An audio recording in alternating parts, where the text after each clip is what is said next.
ajudar aí silenciando os microfones.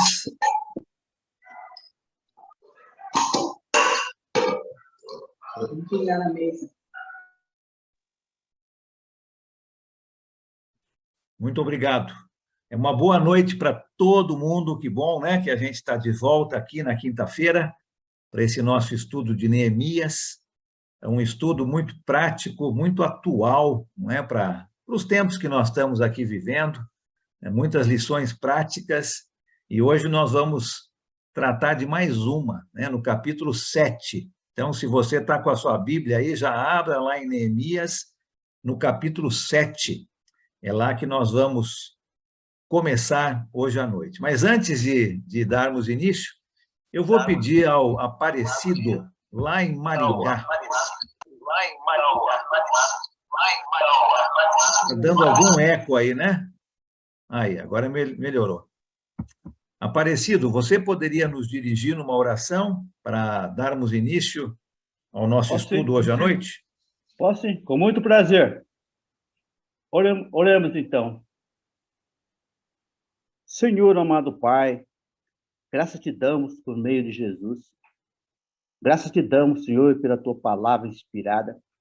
Graças te damos pelo teu Santo Espírito, ó Deus, pelo qual nós cresçamos na tua santa vontade e conhecemos plenamente coisas em relação ao teu santo reino, ó Deus.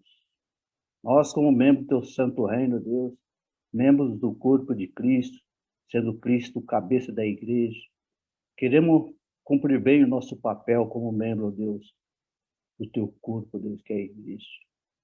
Nos abençoando, nos guardando, nos dando todo o entendimento, Deus, para crescermos na tua santa vontade.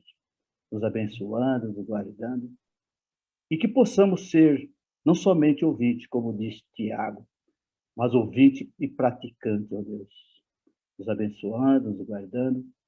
Abençoe também nosso amado irmão Alan, Deus, para que ele também cresça dia após dia. Nós também, como bons ouvintes dessa aula, Deus, queremos ser bons discípulos do Senhor e crescidos nos teus santos caminhos. Abençoe cada irmão presente, abençoe cada ouvinte, e que a tua verdade, Deus, possa crescer plenamente em nossas vidas. É no santo nome de Jesus que hoje agradecemos. Amém, Senhor.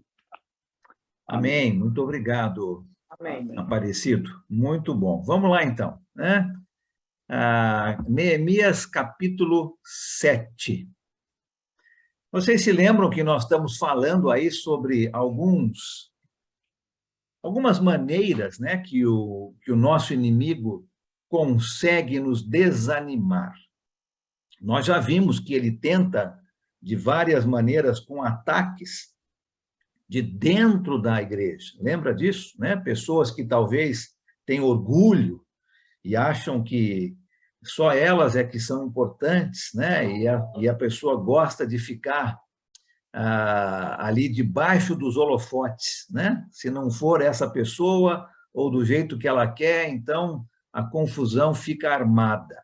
E o nosso inimigo usa, infelizmente, de pessoas assim, né? Com orgulho, para destruir o trabalho. Mas ele também ataca por fora, né? Nós já vimos muitas atividades ali que o nosso inimigo usa para desanimar o nosso trabalho. E vimos na semana passada, não é, no capítulo 6, algumas outras coisas que ele usa, você lembra? Fazer acordos, não é? Intrigas, várias coisas que o nosso inimigo usa para tentar nos desanimar, né? Difamando o nosso nome, né? Principalmente aí quem trabalha diretamente com a igreja, muitas vezes acontece isso. E isso tudo para desanimar o trabalho. Nós vimos que isso aconteceu com Neemias, no capítulo 6. Agora, aqui no capítulo 7, nós vamos ver Neemias começando a organizar o povo judeu.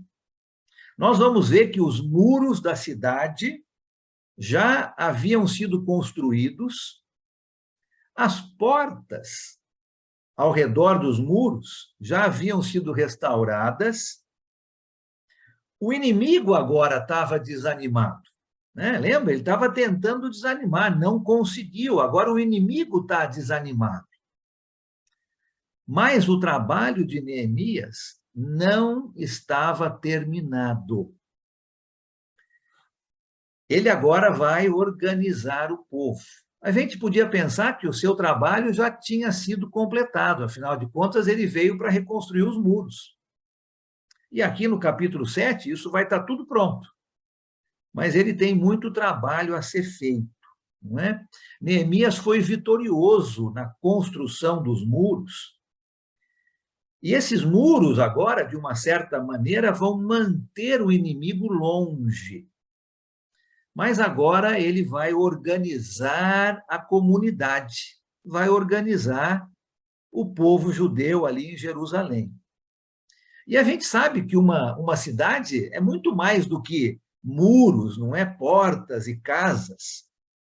Uma cidade é também constituída de pessoas. E é isso que nós vamos ver, né? Deus tinha grandes coisas para o futuro de Jerusalém. Lembra, aqui nós estamos aproximadamente 400 anos antes de Jesus. E Deus tinha planos grandes para a cidade de Jerusalém. O seu filho, né, Jesus Cristo, iria andar nas ruas dessa cidade. Iria ensinar no templo que foi reconstruído, né, e ajudado também por Esdras. E, infelizmente, ele iria morrer, né? Felizmente para nós, né? Ele iria morrer fora dos muros de Jerusalém. Então, Deus tinha grandes planos para essa cidade. E no capítulo 7, nós vamos ver, então, Neemias organizando o povo. E eu quero que a gente veja, nós não vamos ler o capítulo 7 inteiro, porque tem muito nome aqui que a gente vai passar por cima, né? Mas eu quero que a gente preste atenção nessa organização de Neemias, os passos que Neemias vai tomar para organizar o povo e para proteger o que ele já havia feito, né? Não adiantava nada ter os muros e as portas se não tivesse pessoas para proteger o que havia sido feito. E a gente vai trazer isso para nós hoje, né? Nós vamos falar um pouco sobre organização e proteção do trabalho para o Senhor. Então, é isso que nós vamos ver aqui no capítulo 7 de Neemias. E se você tem, como a gente sempre faz, né, um comentário, por favor, levante a sua mão ou abra seu microfone para a gente poder ouvir você. Mas vamos ver 3 passos importantes no capítulo 7, que Neemias está tomando aqui para organizar o povo e proteger tudo aquilo que já havia sido feito. O primeiro passo que eu quero que a gente veja aqui é um passo importante, muito importante, mas muitas vezes não muito bem feito. E esse primeiro passo é delegar serviço, delegar trabalho. Aqueles que trabalham diretamente com a igreja têm muita dificuldade com isso, porque eles mesmos, e eu me incluo nisso, né, querem fazer todo o trabalho. Mas não dá. Nós estamos vendo aqui no livro de Neemias, desde o começo, que todo mundo trabalhando, né? Todo mundo fazendo a sua parte. Não dá para todo mundo fazer tudo. Por isso que a igreja é um corpo, né? A mão não pode fazer o trabalho do estômago, né? O pé não pode fazer o trabalho do coração, mas todos têm suas funções. E aqui nós vamos ver Neemias delegando serviço. Muito importante nessa parte de organização do trabalho. Vamos ler o capítulo 7? Quem pode ler para a gente os versículos de 1 a 3? Só de 1 a 3. Capítulo 7 de Neemias, versículos de 1 a 3. Quem pode ler, por favor? Posso ler? Depois que o muro foi reconstruído e que eu coloquei as portas no lugar, foram nomeados os porteiros, os cantores e os levitas. Para governar Jerusalém, encarreguei o meu irmão Anani, e com ele Ananias, o comandante da fortaleza, pois Ananias era íntegro e temia a Deus mais do que a maioria dos homens.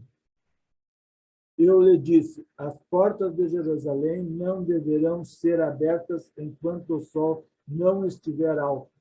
E antes de deixarem o serviço, os porteiros deverão fechar e travar as portas.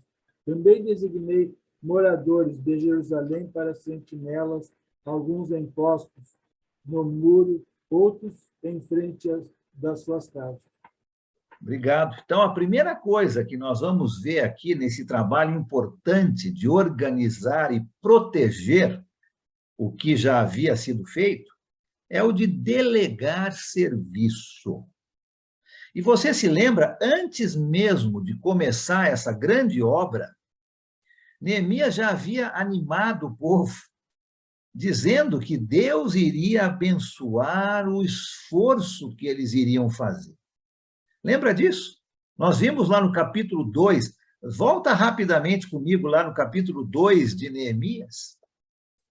Olha aqui comigo os versículos de 18 a 20. Aqui a gente estava começando a ver essa oposição, mas olha o que Neemias está dizendo para o povo no sentido de animar, de encorajar o povo.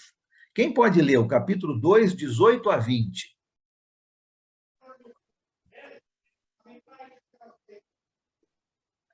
Eu leio, Alan. Ok. Porque muitos de Judá estavam comprometidos com ele por juramento. Capítulo 2, Desculpa. 18 a 20. Espera aí só um pouquinho. Tá bom.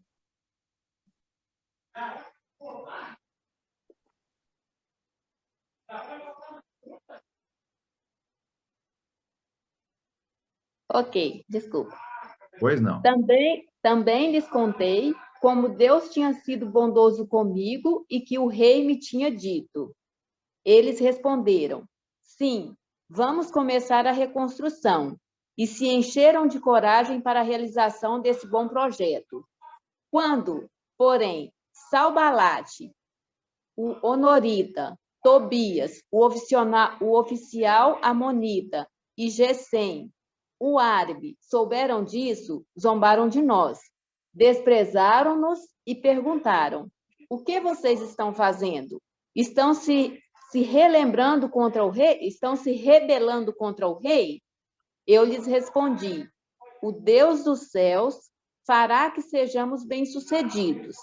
Nós, os seus servos, começaremos a reconstrução, mas, no que lhe diz respeito, vocês não têm parte nem direito legal sobre Jerusalém, e em sua história não há nada de memorável que favoreça vocês. Obrigado, Romildo. Ali, principalmente no 20, né? O Deus dos céus fará que sejamos bem-sucedidos. Antes mesmo de Neemias começar a sua grande obra de reconstrução dos muros, ele já avisou o povo, né? Que Deus iria recompensar os esforços que eles iriam fazer. Lembra quando o povo estava com medo? Nós vimos no capítulo 6, na semana passada, Neemias orava e pedia as bênçãos de Deus para o povo. Neemias era um bom líder, né? E como um bom líder, ele sabia que não podia fazer o trabalho sozinho.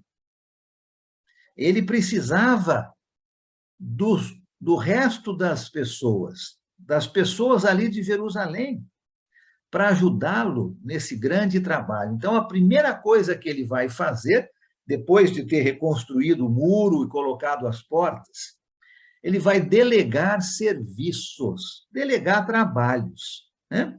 E ele nomeia algumas pessoas para cumprirem funções importantes nesse trabalho. A primeira função que a gente vê ali são alguns assistentes dele, né? Principalmente aqui, volta lá no capítulo 7, onde a gente está aqui, principalmente nos versículos 1 e 2, não é? Ele vai nomear alguns assistentes, e ele nomeia o seu irmão.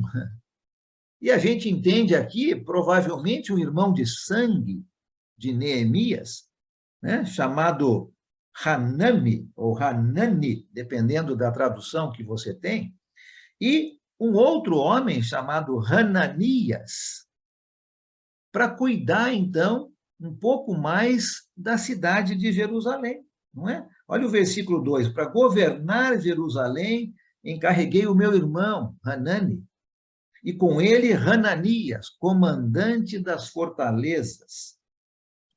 Esses dois homens tinham uma qualificação boa para ser os ajudantes ali, um pouco mais perto de Neemias, né? Hanani, simplesmente por ser irmão de Neemias, isso já dava uma qualificação muito boa para ele.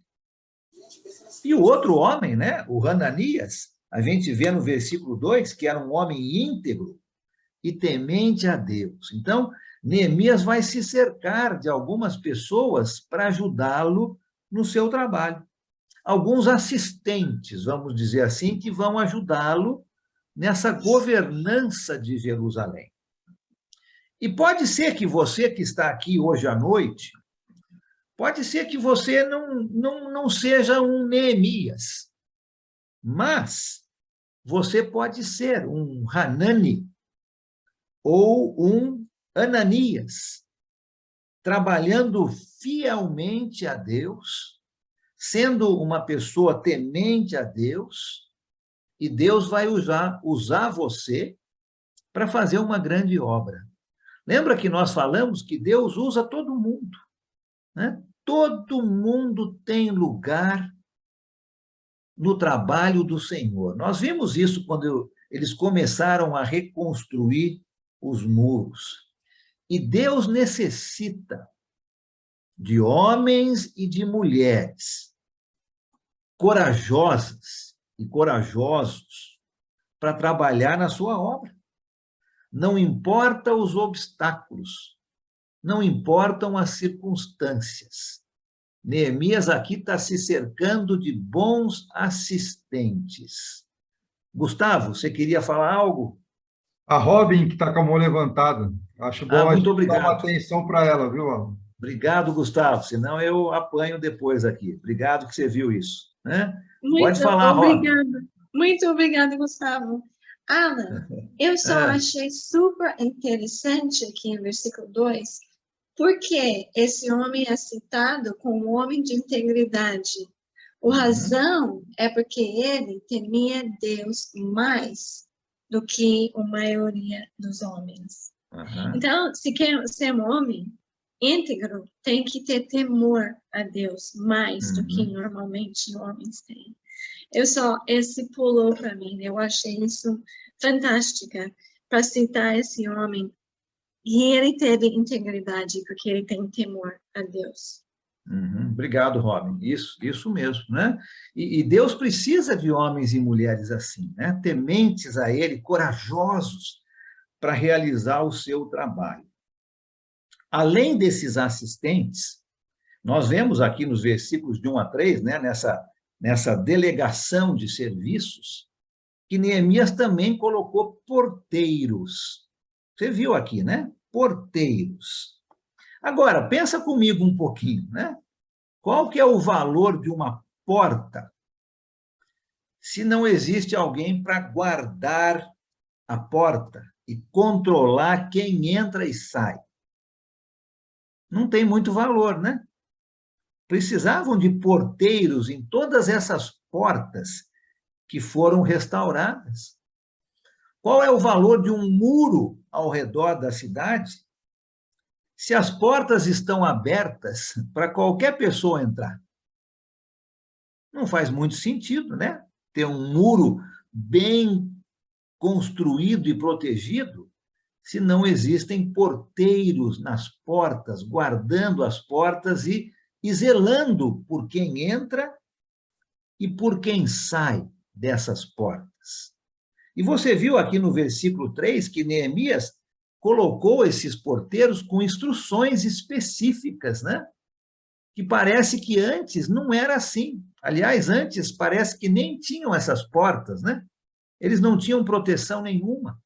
Agora, aqui as instruções eram, olha, as portas não deverão ser abertas antes que o sol estiver alto. Então, olha, espera o nascer do sol, deixa o sol subir, aí vocês abrem as portas da cidade, né? E fechem as portas, né? No finalzinho lá do versículo 3, né?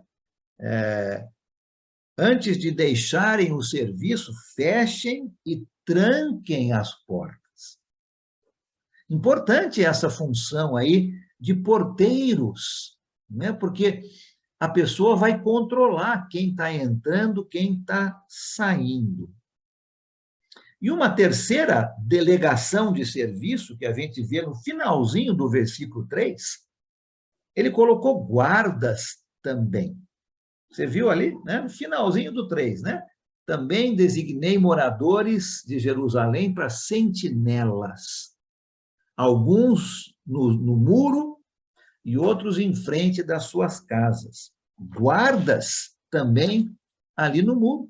Imagina, com guardas nas portas, com guardas nos muros, com guardas ao redor das casas, a cidade estava muito mais segura. Neemias estava protegendo aquilo que ele estava construindo, organizando o povo. E eu acho esse primeiro ponto aqui tão importante para nós hoje. Eu creio que tem uma grande mensagem para você e para mim, que estão empenhados e sérios com o trabalho ao Senhor. E a mensagem, para mim, é essa aqui, né? Se o povo de Deus não está protegendo aquilo que já alcançou ou já realizou para Jesus, o inimigo pode entrar e tomar conta daquilo que já foi feito. Nós temos que tomar cuidado, não é? Já realizamos um bom trabalho para o Senhor, mas isso não significa que agora o nosso trabalho está completado. Agora nós vamos proteger aquilo que nós conquistamos, né? E temos que estar atentos, protegendo. Lembra que o apóstolo Paulo falou, né? De dentro da própria igreja viriam lobos para tentar destruir a igreja. E nós temos que tomar cuidado de não simplesmente por falta de atenção, deixar que o trabalho que foi feito seja destruído. João, pois não? Amado, a gente lembra com esses estudos também, Jesus Cristo, ele foi o alicerce, né? Ele é o nosso alicerce. Nós, como cada tijolinho dentro desse alicerce, colocou homens também para ajudar a cada projeto, né, para que a igreja cresça espiritualmente. E aí se passa lá pelos 3 canteiros lá em Mateus. Então, quando se chega no terceiro, não devemos nos acomodar, porque se eu consegui superar o segundo, né, pelas seduções desse mundo, cheguei lá no terceiro, consegui, então eu não posso me acomodar. Nós temos que se movimentar, como tu já falaste uma vez, que a igreja que tiver com o braço cruzado vai perder a salvação. Então, se eu me considero lá no terceiro canteiro, eu tenho que ajudar a igreja a se movimentar e olhar para aqueles que não estão bem, porque muitas vezes se torna evidente quando um irmão não está bem, né? E nós devemos, nessa busca de firmar a congregação, de firmar que a busca de salvação neste mundo de trevas seja uma igreja fortalecida e cada vez mais poderosa espiritualmente, é preciso se movimentar, né? Uhum. Obrigado, João. Excelente o ponto aí, né? Muito bom. Nós temos que cuidar muito bem, zelar muito bem. Marcos França, pois não? Boa noite a todos, graça e paz. Alan, o assunto é muito pertinente e falando em cuidar da igreja, o quanto nós precisamos nos preparar e também preparar homens para a obra. E, muito embora as pessoas não querem compromisso, não querem se preparar, muitos que estão à frente das congregações, com certeza têm medo de perder posições e muitas vezes não querem deixar que os homens sejam instruídos para que a igreja cresça. Então, falando assim, aonde eu estava, a igreja estava estagnada. Então, eu resolvi sair para que eu não morresse também junto com os demais. Lutei, mas infelizmente não deram brecha, então eu resolvi pegar o meu banquinho. Nós temos que tomar muito cuidado, né? Obrigado aí por isso. Olha, a igreja do Senhor Jesus, ela necessita nas portas homens e mulheres fiéis que vão estar cuidando, que vão estar zelando para não deixar o inimigo penetrar, né? Olha, eu sei que a gente tem esse bom costume, acho que isso é uma coisa muito boa, de nós termos irmãos e irmãs que ficam nas portas, né, dos prédios da igreja, recebendo pessoas, né, dando as boas-vindas. Isso é excelente. Mas pensando um pouco mais profundo nessa ideia, nós precisamos estar nas portas para que o inimigo não entre. Temos que ter pessoas ali zelosas pela palavra do Senhor. A igreja do Senhor Jesus precisa de guardas nos muros, nas portas, nas casas, para estar pronta e avisando quando o inimigo está chegando. Você que é pai e mãe, aqui no nosso grupo, a igreja precisa de pais e mães para estarem guardando os seus lares, porque o inimigo é muito astuto, né? E ele vai querer entrar e vai querer, de uma certa forma, roubar os nossos filhos. E nós que somos pais e mães, nós temos que estar muito atentos com isso. Neemias, nessa organização, ele agora está pensando em proteger o que ele já havia conquistado. E a primeira coisa que ele faz aqui é delegar serviços, é ter assistentes, né, pessoas de confiança dele para governar a cidade, colocar porteiros, como se fossem guardas, né, para controlar a entrada e a saída dessa cidade aqui de Jerusalém. Colocou guardas para poder dar o sinal se o inimigo tivesse vindo. E olha, vamos aplicar isso nas igrejas do Senhor Jesus, onde nós servimos. Nos nossos lares, que também fazem parte da igreja, né? Para a gente tomar cuidado e zelar muito bem pelo que nós já conseguimos. Então, a primeira atitude de Neemias é delegar serviços. Antes de passar para a segunda, eu quero ouvir a Romilda. Pois não, Romilda? Então, Alan, realmente isso é muito importante, porque nós da igreja, nós que somos da igreja, nós devemos ter capacitação, entendimento, discernimento e autonomia em determinados assuntos para suportar os nossos irmãos, ou seja, dar suporte que eles precisam. Porque se a gente não tiver autonomia, o entendimento e o discernimento, de acordo com a palavra que Deus nos ensina, a gente não vai conseguir dar esse suporte. E esse suportar aí os irmãos, ajudar, o suporte no sentido de dar suporte a eles naquilo que eles estão precisando no momento, é importantíssimo. Muito, muito obrigado. Isso, olha, Deus precisa de todos nós, né? São funções diferentes, mas todos são importantes. O guarda não é mais importante que o porteiro. O assistente não é mais importante do que o guarda. Todos têm as suas funções e são importantes. E a gente traduz isso para o nosso trabalho dentro do reino, não é? Não importa o trabalho que você esteja realizando, ele é muito importante. E Deus precisa de homens e mulheres fiéis, idôneos, tementes a Deus, que vão estar zelando e cuidando daquilo que a igreja já conquistou e realizou, né? Neemias estava fazendo isso. Um bom exemplo para nós, né? Não vamos ficar de braços cruzados, né? Não vamos ficar achando que não temos valor, porque temos sim, e precisamos usar nossos dons, nossos talentos para essa proteção da igreja do Senhor, senão o inimigo vai entrar e a gente nem percebeu. Verdade. Né?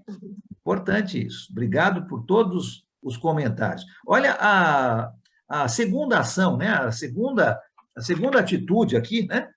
O segundo passo que Neemias está tomando nessa organização, nessa proteção daquilo que eles já conquistaram.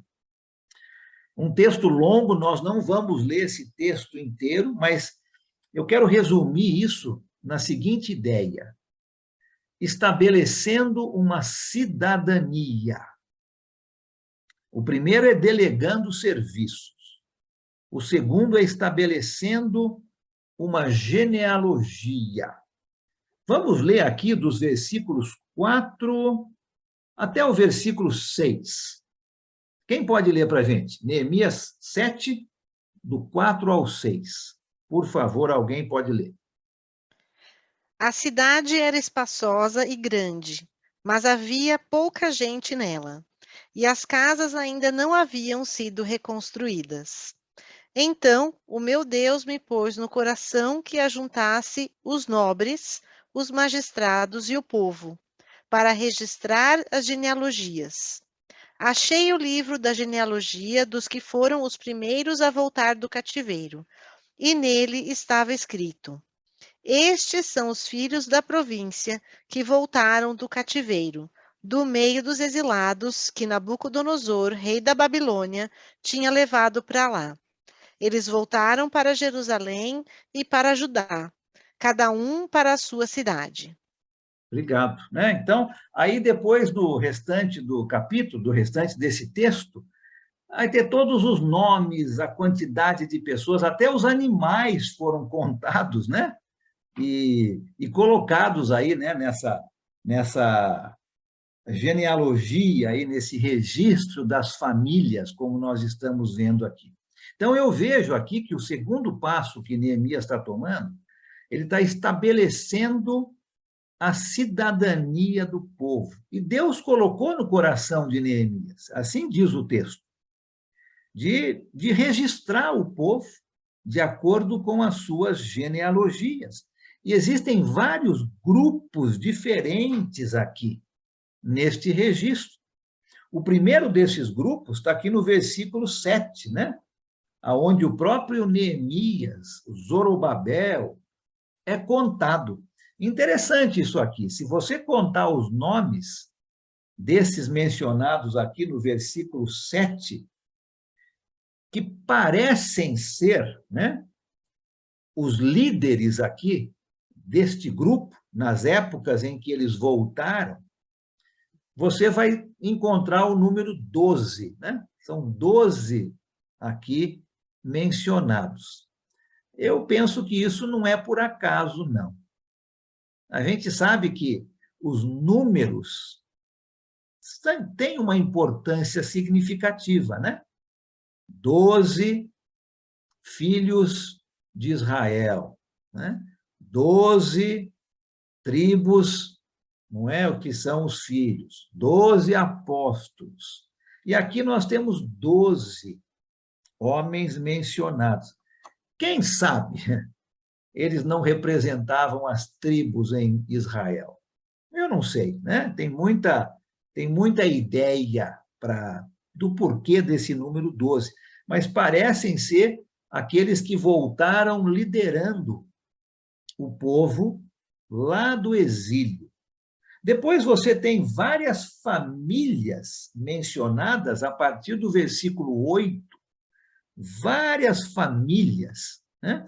Até o versículo 38. Nós não vamos ler tudo isso aí. Depois você tem um outro grupo de pessoas, né? Aqueles que trabalhavam no templo. Então, você vai ter sacerdotes, você vai ter os cantores no templo, os porteiros e vários servos que desempenhavam funções diferentes, até o versículo 60. Depois você tem alguns ali no comecinho do 61, eu quero que a gente leia esse finalzinho agora, que não conseguiam provar a sua cidadania. E se eles fossem, por exemplo, sacerdotes, ou se eles dissessem que eram sacerdotes e não conseguiam provar sua cidadania, isso significaria a perda do seu trabalho, do seu ministério, e até mesmo aquilo que um sacerdote tinha direito, né, de receber do povo. Olha só que interessante. Vamos ler alguém do versículo 61 até o 65. Quem pode ler esse finalzinho desse texto aí?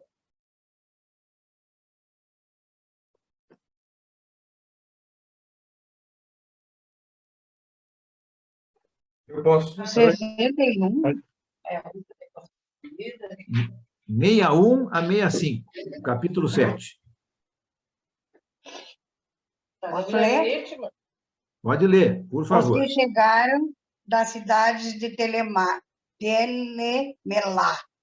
Tel-Arsa, Querube, Adom e Imer, mas não puderam provar que suas famílias eram descendentes de Israel. Os descendentes de Elaías, Tobias, Eni, Codá, 642. E que dentre os sacerdotes, os descendentes de Abaías, Cos e Barzilai, ai que nome, homem que se casou com uma filha de Barzilai, de Gileade, e que eram chamadas por aquele nome. Até o 64, né? Até o 65, por favor. Esses procuraram seus registros de família, mas não conseguiram achá-los, e dessa forma foram considerados impuros para o sacerdócio. Por isso, o governador determinou que eles não começassem das ofertas santíssimas, enquanto não houvesse um sacerdote, para consultar o Urim e o Tumim. Obrigado, né? Então, depois daquela lista dos nomes dos sacerdotes, dos cantores, dos porteiros, você tem uma outra lista de pessoas que não conseguiram provar a sua cidadania e foram impedidos de realizar o seu trabalho. E até mesmo, né, no finalzinho do versículo 65, eles não podiam nem comer das ofertas. Porque lembra que os sacerdotes tinham direito de comer de certas partes, né, daqueles animais que eram levados ao templo para serem oferecidos a Deus. Os sacerdotes tinham direito de comer de uma parte daquilo. Esses aqui que não conseguiam comprovar sua cidadania foram impedidos até de fazer isso. E você tem aqui, no versículo 68 e 66, né, o total das pessoas, né, de todos aqueles que foram registrados, quando Neemias fez, então, aquela genealogia para ver quem era judeu, qual parte, né, de qual família eles vinham, para comprovar a sua cidadania. E até os animais aqui, você vê, né, no versículo 68, foram contados, eles contaram tudo. Agora, por que eu chamei atenção para esse segundo passo de estabelecer uma cidadania. Eu acho que a lição para você e para mim, nessa parte aqui do capítulo 7, é a mesma. Se eu ou você, por exemplo, se nós tivéssemos que comprovar a nossa genealogia, a nossa cidadania, para poder entrar na Nova Jerusalém, lá na Jerusalém Celestial, será que nós poderíamos fazer isso? Pensa um pouco nisso. Você tem certeza de que você faz parte da família de Deus? Porque só aqueles que fazem parte da família de Deus vão poder entrar na Nova Jerusalém. Vão precisar, né, entre aspas, comprovar a sua cidadania. Vão ter que ter certeza que obedeceram ao mandamento de Deus para fazer parte da sua família. Tinham alguns aqui que não conseguiram comprovar a sua genealogia e foram impedidos de realizar os seus trabalhos. Eu espero que nenhum de nós seja impedido ou impedida de entrar na Nova Jerusalém, né? Que nós possamos ter certeza da nossa cidadania, né? A nossa cidadania não é brasileira ou norte-americana, né? A nossa cidadania é celestial. Nós somos filhos e filhas do nosso Deus. E para entrar nessa Nova Jerusalém, nós precisamos ter certeza de que nós vamos poder comprovar nossa cidadania. Importante isso, não é? Nessa proteção. Neemias não queria ninguém lá que não fosse judeu, que não fosse realmente comprometido com o povo, que estivesse lá para trabalhar e não para causar problemas.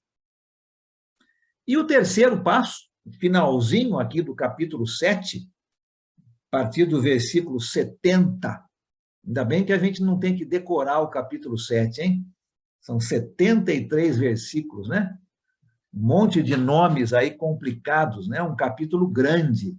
Mas o terceiro passo que Neemias está tomando aqui nessa organização e na proteção daquilo que ele já conseguiu, ele agora vai encorajar, e nós vamos ver isso a partir do capítulo 8, com mais detalhes, mas ele vai encorajar o culto a Deus. Vamos ler? Pode ler alguém para a gente, do 70 ao 73, por favor? Eu leio, Allen. Ok. Alguns dos chefes das famílias contribuíram para o trabalho. O governador deu à tesouraria 8 quilos de ouro, 50 bacias e 530 vestes para os sacerdotes.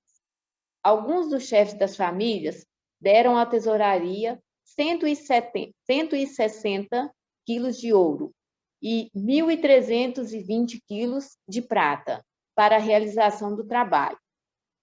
O total dado pelo restante do povo foi de 160 quilos de ouro, 1.200 quilos de prata e 67 vestes para os sacerdotes. É até o 73? É isso. Os sacerdotes, os levitas, os porteiros, os cantores e os servidores do templo, e também alguns do povo e demais israelitas, estabeleceram-se entre suas próprias cidades. Obrigado, né? Aqui agora nós vamos ver Neemias incentivando, encorajando esse culto ao Senhor Deus. Lembra que eles não estavam fazendo isso. Uma das razões que Zorobabel, depois Esdras principalmente, retornou para Jerusalém foi de recomeçar o louvor a Deus no templo. E Neemias agora aqui está recomeçando isso, né? Interessante que o culto ao Senhor Deus é tão importante entre a família de Deus. Se a nossa parte espiritual está declinando, e eu estou falando dessa parte espiritual individual, tá? Você pensa em você. Se essa parte espiritual está declinando, a moralidade também declina. Pensa numa nação. Se uma nação não tem essa parte espiritual elevada, a moralidade da nação vai declinar muito. E Neemias agora que ele já delegou funções, né? Olha, nós vamos proteger os muros, as portas, nós não vamos deixar o inimigo entrar. Agora que nós já conseguimos comprovar a nossa cidadania, somos todos judeus e todos comprometidos com o trabalho, agora nós vamos começar a parte espiritual. Nós vamos pensar nesse culto a Deus, porque não adianta ter uma cidade muito bem defendida se a parte espiritual também não está lá em cima. A moralidade vai cair também no meio do povo.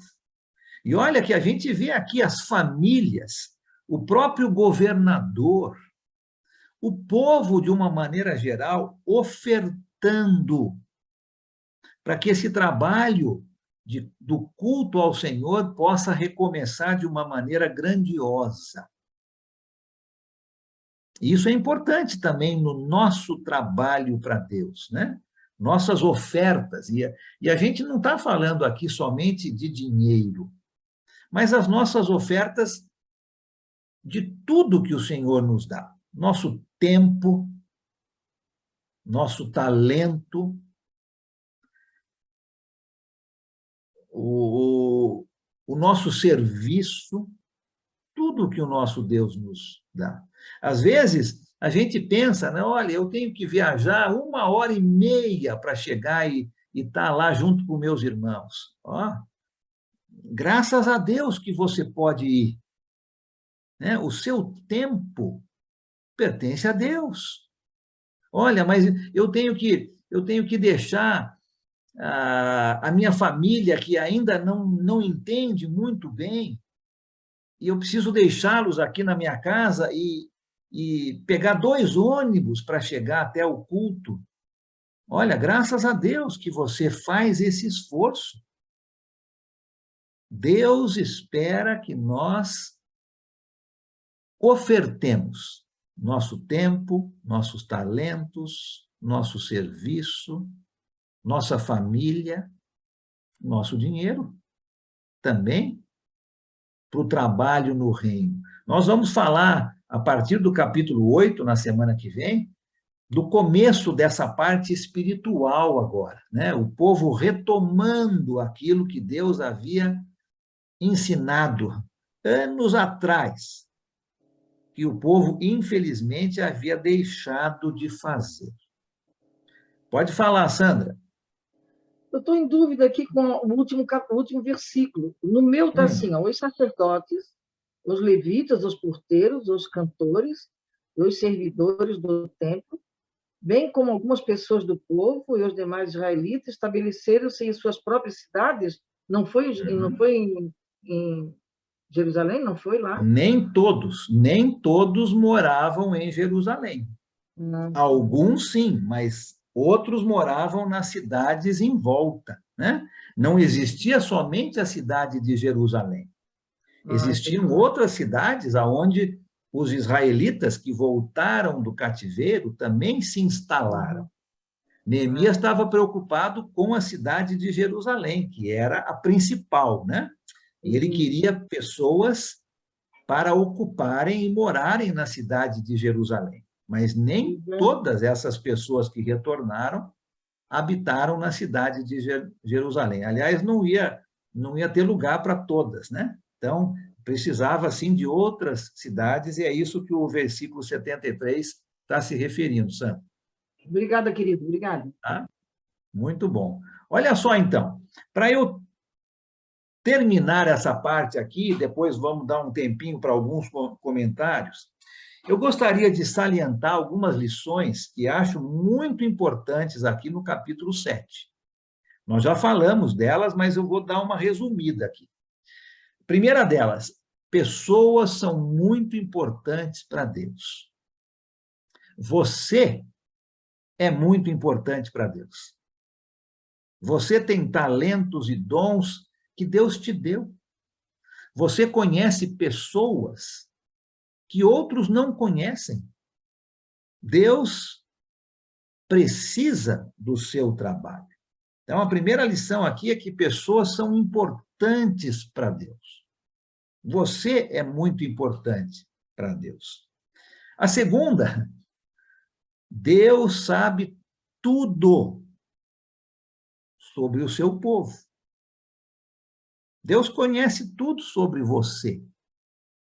Deus sabe aonde você nasceu. Deus sabe a sua família. Deus sabe o quanto você oferta a Ele. Deus sabe o quanto você trabalha por Ele. Essas genealogias aí, né? No capítulo 7, Deus conhece o seu povo. Uma lição importante. Você não consegue esconder nada dele. Né? Nossa oferta é particular, né? É individual, é entre você e Deus. Mas Deus sabe o quanto você oferta. Deus sabe o quanto você trabalha. Ele conhece você, conhece a sua família.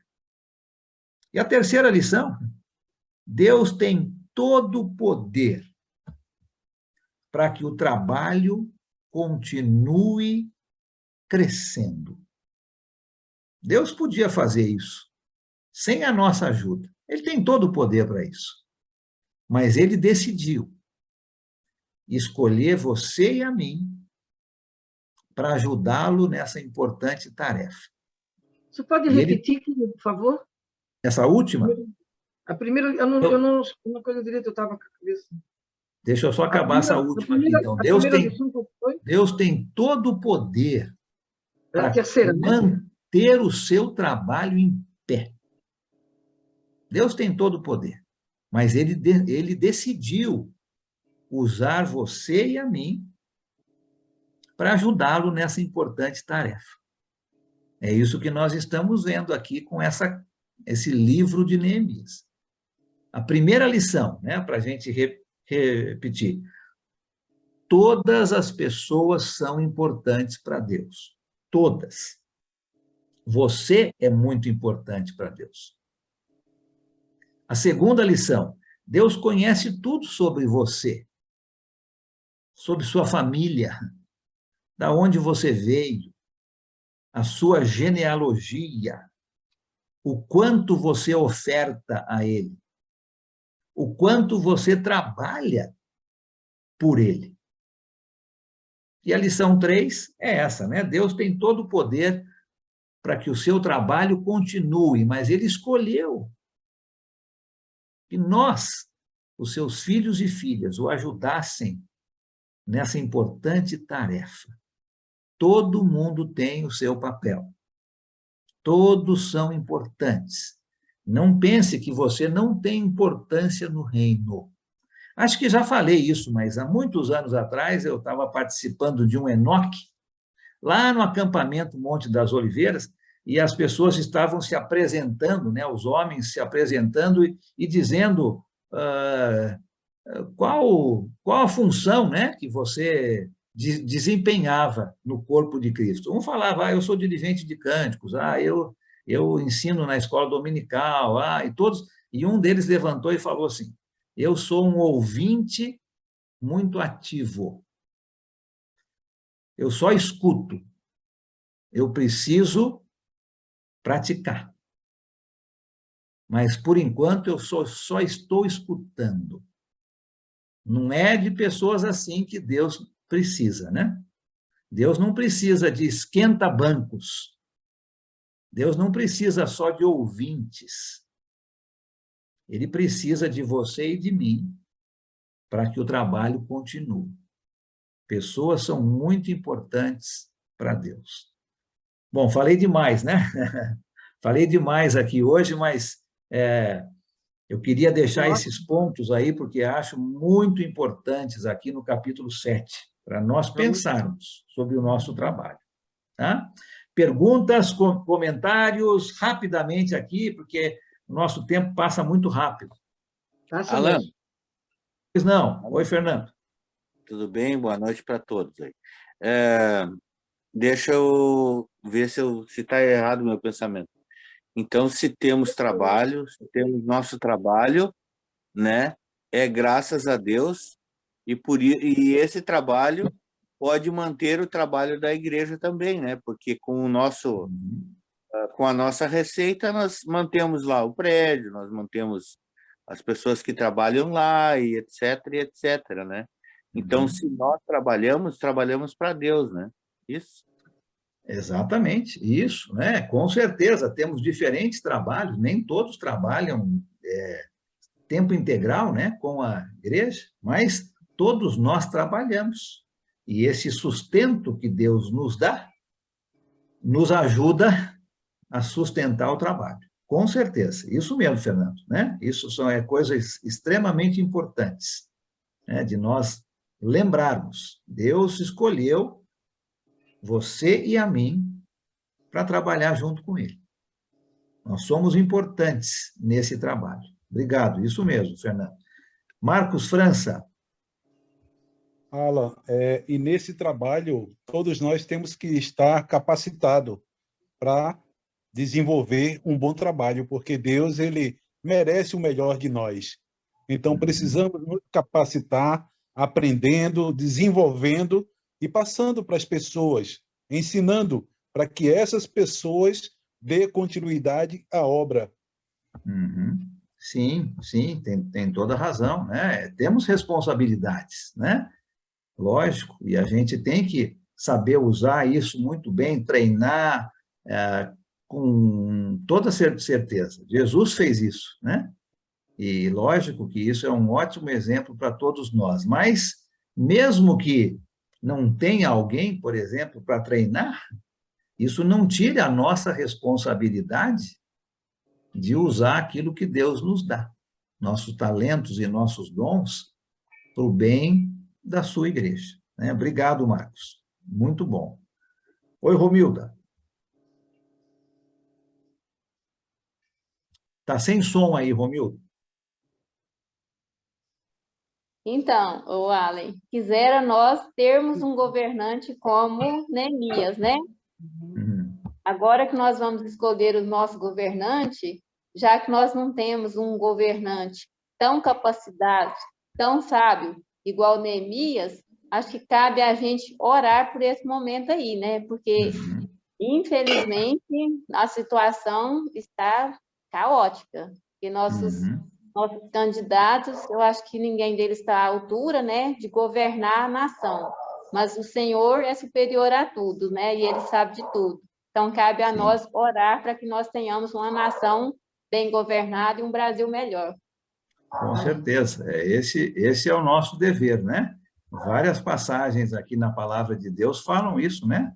A carta de Paulo aos Romanos, a carta a Timóteo, né? No capítulo 2, é isso mesmo. Nós temos que orar pela nossa nação e pelo mundo inteiro, de uma maneira geral, né? Para que aquelas pessoas que são colocadas na liderança possam sempre temer a Deus. É exatamente isso, né? Muito bom. Obrigado, Romildo.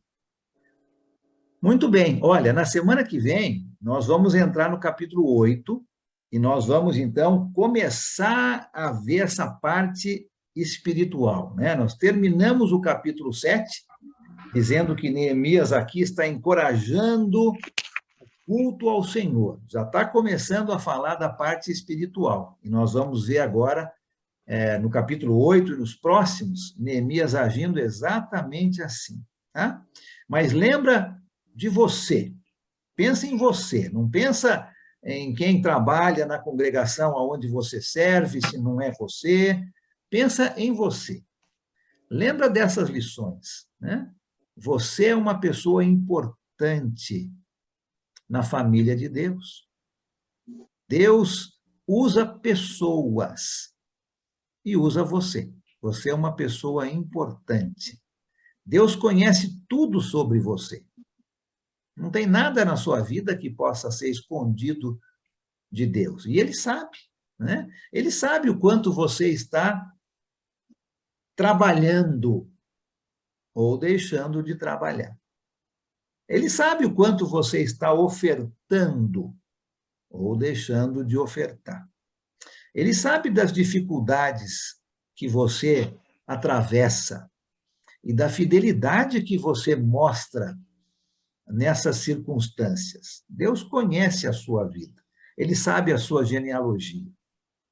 E a terceira lição, né? Olha, a parte espiritual nossa é tão importante, porque se a nossa parte espiritual está em baixa, a nossa moralidade está em baixa também, né? Elas andam juntas. Quando a parte espiritual está lá em cima, a nossa moralidade está lá em cima. Quando a parte espiritual está despencando, a moralidade está despencando junto. E nós vamos ver agora essa parte espiritual tão importante nessa organização e nessa proteção de tudo aquilo que o povo já tinha conquistado. Então, leia o capítulo 8, e se Deus permitir, estaremos aqui na quinta que vem para estudarmos o capítulo 8. Tá bom? Muito bem, vamos terminar fazendo uma oração a Deus. Alguém tem alguma coisa que precisa falar? Se tiver alguém, pode falar. Não? Obrigado pela aula. Antônio, Obrigado mesmo. Muito agradecido. Deus abençoe a todos nós, né? Tem uma lição para todos nós, isso aí, todos nós, né? Muito bom. Vou pedir para o... Deixa eu ver aqui, vou pedir para o nosso irmão Marquinhos, lá de Araçoiaba da Serra, próximo de Sorocaba, né? Araçoiaba da Serra, para nos dirigir na nossa oração aqui final. E aí, quem precisar sair, com certeza, quem quiser ficar um pouquinho mais aqui, a gente faz o nosso término. Pode ser, Marquinhos? Sim, está dando para escutar bem? Está dando para ouvir, sim. Tá bom, então, oremos então. Grandioso Deus, eterno Pai, Pai de nosso Senhor e Salvador Jesus Cristo. Damos graças, Senhor, pelo teu grande amor, Senhor, pelo teu perdão, Pai, por sermos considerados teus filhos, Pai, mediante o sacrifício de Jesus, Pai. Pai, muito obrigado por essa noite nós podermos estar reunidos como tua igreja para aprendermos mais sobre a tua palavra, Pai. E que essa tua palavra que foi expressa, ensinada pelo nosso irmão Alan, Pai, elas possam entrar em nosso coração e nós possamos colocá-la em prática, Senhor, e transmitir a outras pessoas, Pai. Pai, nos dá a capacidade, a ousadia, Pai, de sermos servos fiéis a Ti, Pai, e possamos, Senhor, trabalharmos mais e mais para a Tua obra aqui na terra, Pai. Pai, muito obrigado, Senhor. Nos abençoa, Pai, nos dá uma boa noite de descanso, de repouso, Pai, e que, segundo a Tua vontade, quinta-feira que vem, nós possamos estar novamente aprendendo um pouco mais da Tua palavra, Pai. Abençoa cada um de nós presente nesta noite, Pai. Em nome de Jesus, amém. Amém. Amém. Obrigado, Amém. Marquinhos. Amém. Boa noite a todos. Amém. Boa noite a todos. Amém, amado. Obrigado.